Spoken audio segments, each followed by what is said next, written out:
Kung pakiramdam mo ay nag-iisa ka at walang nakakaintindi sa iyo sa mundong ito, panoorin mo ito.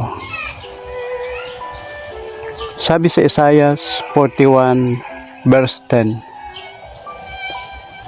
huwag kang matakot sapagkat ako'y kasama mo.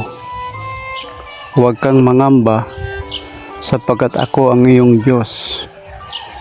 Palalakasin kita, tutulungan kita.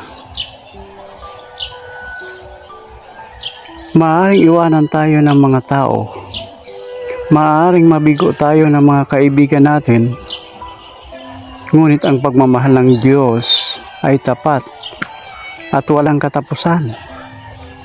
Hindi Kanya iiwan kahit kailan. Iwan mo na ang takot dahil kasama mo siya sa bawat hakbang mo ngayong araw.